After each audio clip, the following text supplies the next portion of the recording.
Desde Villa de Leyva, la ciudad del siglo XVI que ustedes pueden visitar en el antiguo valle de Saquencipá, al pie de Iguaque, la montaña vigorosa que dio origen a la cultura muisca, la Fundación Amigos del Silencio da inicio a su 13º encuentro de música antigua en Villa de Leyva.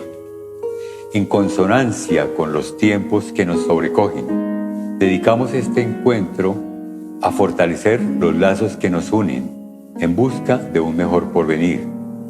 Los invitamos a apreciar el mensaje de la música, mensaje de muchas esperanzas que ha sido tejido por siglos entre Europa y América.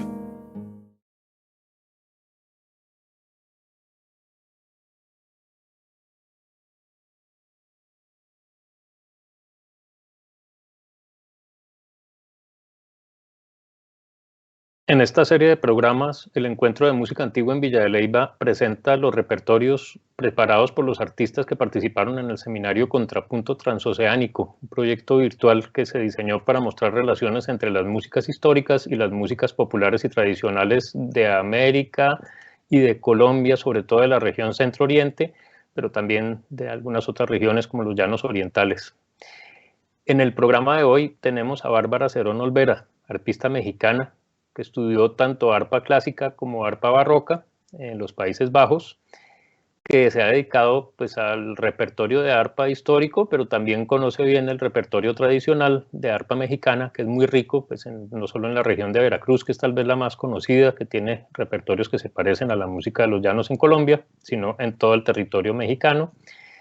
Ha participado y trabajado con agrupaciones como Tembembe, que tuvimos invitado el año pasado, o Música Ficta, que ha sido invitada a varios de los encuentros de música antigua en Villa de Leyva en el pasado. Entonces, Bárbara también ha contribuido con proyectos como el Ensamble de Lima, que fue el que rescató mucho el repertorio barroco latinoamericano en el proyecto que se llamaba Los Caminos del Barroco. El programa que trae Bárbara está estructurado alrededor de varias fuentes de música instrumental, unas españolas, otras americanas. Ella hará sus presentaciones desde la Capilla de San Salvador, en Morelia, Antiguo Valladolid, México, que es donde vive Bárbara, y participa gracias al apoyo del programa Ibermúsicas, un programa para fomentar la colaboración y el trabajo conjunto de artistas en Iberoamérica. Entonces, tanto Bárbara como otros de nuestros invitados del proyecto fueron apoyados por este programa Ibermúsicas. De los repertorios que Bárbara trae, entonces, el más temprano es una obra que está en los 3 libros de música en cifra para vihuela de Alonso Mudarra. Se llama La fantasía que contrahace el arpa a la manera de Ludovico. Ludovico era un arpista reconocido de su momento, y lo que hace Mudarra en la obra es imitar el sonido del arpa y hace una obra escrita de manera que se puede tocar en guitarra o en vihuela o aún en teclado, y por supuesto también en el arpa, pero que imita el sonido del arpa de la manera como lo tocaba este artista. Esto es una obra que debe ser de la primera mitad del siglo XVI, es decir, justo en la época en que estaban llegando los españoles a América. La siguiente fuente que nos trae Bárbara es las obras de música para tecla, arpa y vihuela, publicada en 1570 por Hernando de Cabezón, hijo de uno de los primeros virtuosos de teclado españoles, que se llamaba Antonio de Cabezón. Y en esta se presentan una canción reconocida, Douce Mémoire, Dulce Memoria, primero en la versión polifónica, que era como se cantaba, a 4 voces, pero luego en una versión hecha por él a partir de la obra polifónica, en la que hace variaciones en cada una de las voces, lo que se llamaba el glosado, que fue una de las primeras formas en que se empezó a apartar la música instrumental de la música vocal, que ya era como música basada en las canciones, pero a la que se le empezaran a hacer variaciones y como improvisaciones instrumentales desarrollando la música. Luego tendremos obras ya del siglo XVII, de los años 1600, una primera de Lucas Ruiz de Ribayás, de una colección que él recogió de música para, se llama luz y norte musical para caminar por las cifras de la guitarra española y arpa. Él escribió tratados para estos dos instrumentos, aunque parece ser que no era instrumentista él mismo, pero pues era una persona culta que recogió obras de otros compositores, entre ellos Gaspar Sanz, y las presentó en esta serie. De ella vamos a presentar, o va a presentar Bárbara, unas jácaras, unas obras de baile. Compilador, Lucas Ruiz, estuvo en Lima con el conde de Lemos, su empleador, y de Lima volvió a España y conoció entonces la música que se hacía en España, en América, y al regresar a España publicó esta recopilación de la que Bárbara nos trae, las jácaras. Tenemos una obra muy interesante de autor anónimo, manuscrita, que se encuentra en el Archivo Arquidiocesano de Guatemala, en los papeles de música de alguna de las iglesias guatemaltecas, y es un tiento, es una obra. El tiento es un género que se escribía para instrumentos, sobre todo para instrumentos de teclado, pero que, como decimos, se podía tocar en cualquiera. Y se conserva y está datado más o menos en el siglo XVIII, es decir, por ahí unos 200 años después de que se utilizaba este género musical. Esto es un ejemplo interesante de cómo en las iglesias americanas se conservaba mucha música instrumental que se hacía como parte de las ceremonias, pero que no tenía realmente que ver con el contenido litúrgico, que es como se dispersó mucha de la música española en nuestro territorio. Luego, la serie principal de obras que nos trae Bárbara es de un manuscrito que se llama el Códice Saldívar. Es una colección de obras, casi todas de danza, que recogen músicas que están todavía vivas de alguna manera en México. Este fue encontrado por un coleccionista en México, el señor Saldívar, y esta fue recopilada por Santiago de Murcia, un guitarrista español. No se sabe si estuvo en América o no, pero la obra, o digamos la recopilación, se encontró en México, y muchas de las obras que están allí tienen unas secuencias armónicas que están vivas en géneros como las lloronas, como el aguanieve, como sobre todo de la música de Veracruz y de la música tradicional de México. Entonces, a pesar de que no pues no se sepa con certeza si Santiago de Murcia estuvo o no en México, sí es claro que la música estuvo aquí y que además la música se quedó y queda viva en el repertorio tradicional mexicano, y no solo mexicano, sino pues casi de toda América Latina. Cerramos con una obra de Gaspar Sanz, Españoletas, del libro segundo de cifras sobre la guitarra española, un libro una vez más escrito para guitarra, pero que se podía tocar casi en cualquier instrumento, una publicación ya impresa, que pues se enviaba y se divulgaba, y pues de la cual se conservaron copias en América, y que muestra un poco la forma como esta música venía de América a España y de España a América, y en América se convirtió en lo que hoy son nuestras músicas tradicionales. Es interesante la participación de Bárbara con el arpa, que es uno de los instrumentos que está en toda América Latina. En el caso colombiano, sobre todo en los llanos orientales, los jesuitas tuvieron mucho que ver en la dispersión del arpa en pues en todo el continente, en Bolivia, Paraguay, en toda la zona oriental, digamos, de llanos y de selva, en sus misiones. Y pues con el arpa, y en los siguientes programas tendremos otros instrumentos de cuerda, la guitarra barroca, la guitarra romántica, la bandola llanera, y por último conjuntos instrumentales que nos darán una muestra de cómo estos repertorios que nos muestra Bárbara en el programa y que mostrarán nuestros otros invitados en los programas siguientes fueron haciendo ese tránsito entre España y América, que es el que nos deja hoy la mayor parte de nuestros aires tradicionales vivos. Damos la bienvenida entonces a Bárbara Cerón a este programa que muestra los contenidos musicales del proyecto Contrapunto Transoceánico. Hola, yo soy Bárbara Cerón, arpista mexicana. En esta cápsula vamos a hacer una breve plática sobre la historia del arpa en nuestro continente. Entonces el arpa cruza el Atlántico de Europa a América en las naves que vienen de España a colonizar. Entonces esto sucede en la segunda mitad del siglo XVI aproximadamente, y tenemos documentos que nos indican de básicamente dos tipos de arpas que son los que llegan a este lado del Atlántico, y que son, por una parte, la arpa diatónica y el arpa cromática, como es esta. El arpa cromática ingresa un poco más tarde, pero el arpa diatónica viene en dos tamaños, así se puede constatar en los documentos. Se habla de una arpa pequeña y una arpa grande. Entonces el arpa pequeña obedecería más a un tipo de arpa gótica medieval, que son pequeñas, y el arpa un poco más grande, ya de tamaño más de un arpa del Renacimiento, que es un poco más pequeña que esta. Y esas dos arpas empiezan pues agarran terreno, van agarrando terreno aquí en este lado del Atlántico, y se empiezan a meter bien en los grupos indígenas, en toda la gente local los empieza a adquirir, a ser suyos, y logra realmente hacer el arpa hacerse de un lugar bastante pues notable dentro de la música, porque es un instrumento que no solamente sirve de solista por sus diferentes posibilidades, sino que también es un buen instrumento para acompañar. Entonces toma mucho terreno en el contexto eclesiástico, acompañando polifonía y haciendo pues todas las obras, los tientos y todo el repertorio de la iglesia. Y por otro lado se usa para acompañar danzas y acompañar voz.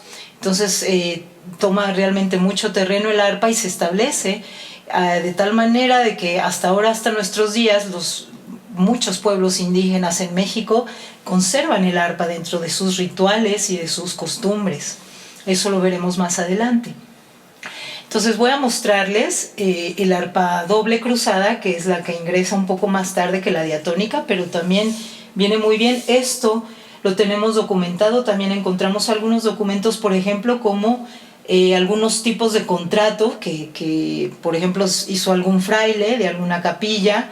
Las tres capillas principales de las que se tiene conocimiento que estuvo el arpa doble serían la capilla de Valladolid, actualmente Morelia, la otra es la de Puebla, de Los Ángeles, y la otra es la de la metrópoli de la Nueva España, actualmente México. Entonces digamos que esos tres centros, que eran los más fuertes o de los más grandes, tenían una arpa grande cromática para sus servicios.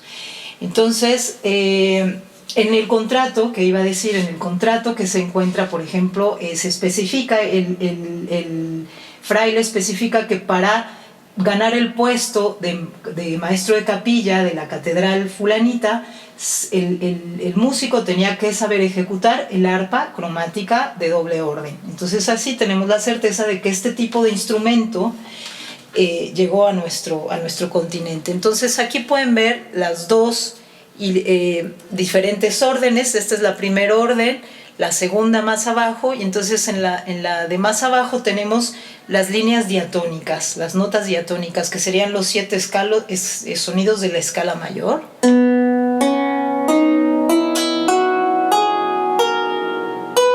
Y en la orden de arriba tenemos los cromatismos.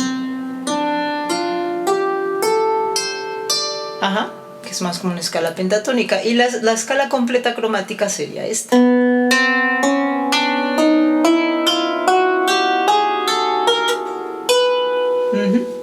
Entonces, bueno, este es el modelo de arpa que se establece aquí.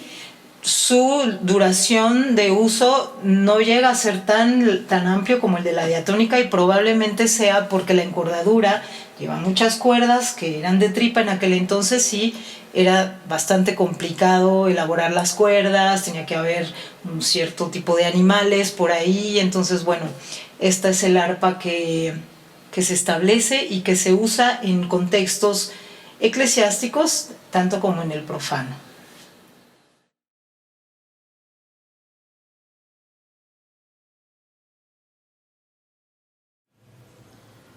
Fantasía que contrace el arpa de la manera de Ludovico, de Alonso de Moral.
rosado a 4.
Jácaras de Lucas Ruiz de Ribayas.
Tiento del primer tono, anónimo, del Archivo Histórico Arquidiocesano de Guatemala, inicios del siglo XVIII.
Hola, en esta cápsula voy a hablar brevemente sobre las tablaturas que nos enseñan a tocar correctamente el arpa diatónica o cromática.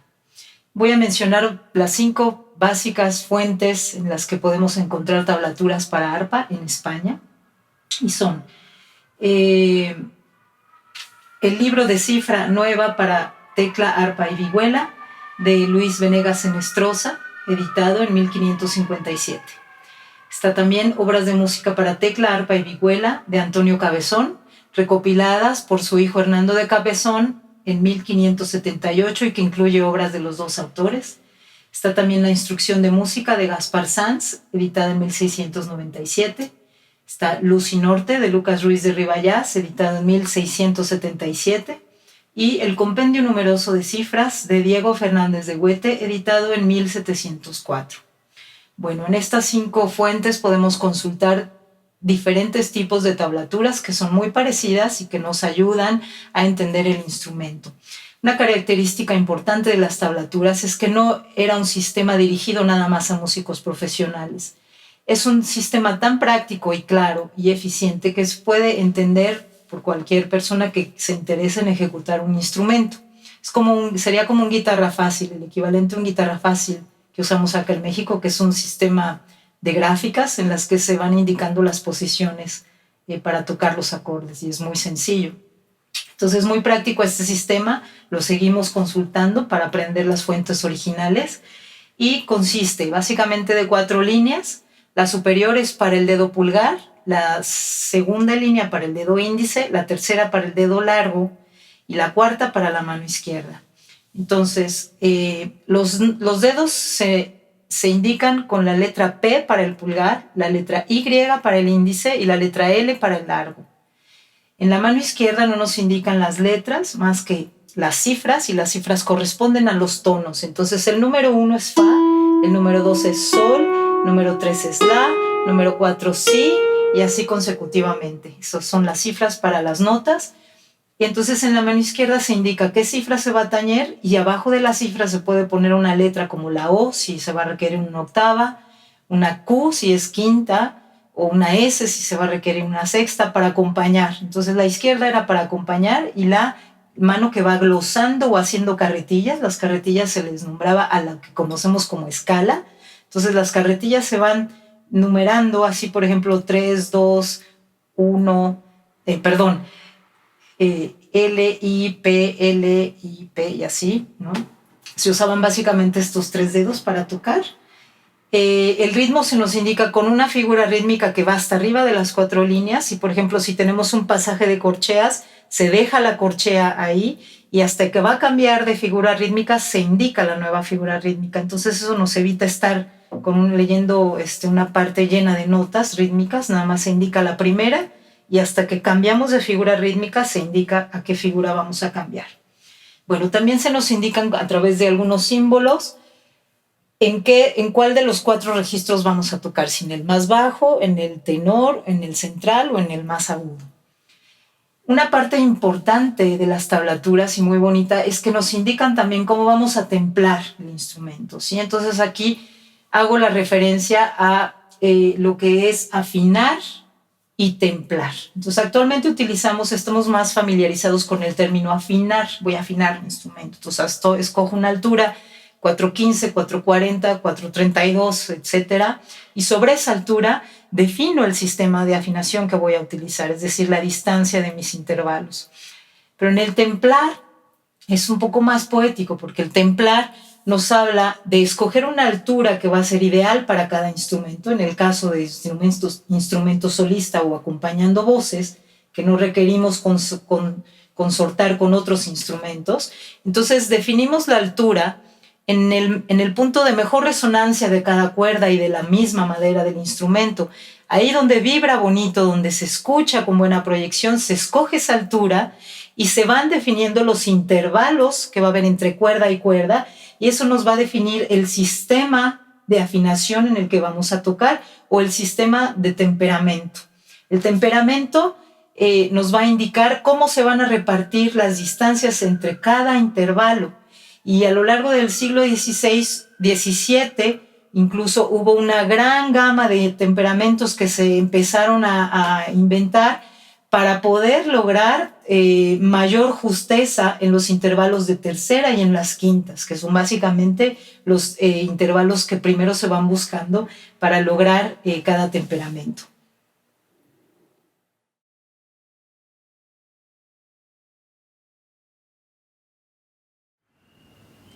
Marionas de Santiago de Murcia.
Fandango de Santiago de Murcia.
Zarateques de Santiago de Murcia.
Españoletas de Gaspar Sanz.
Para la Fundación Amigos del Silencio, ha sido un honor compartir con los participantes del proyecto Contrapunto Transoceánico este fascinante viaje intercultural para reflexionar sobre nuestro patrimonio y los fundamentos del lenguaje musical iberoamericano. Hemos logrado este propósito gracias a muchas personas e instituciones que nos han acompañado.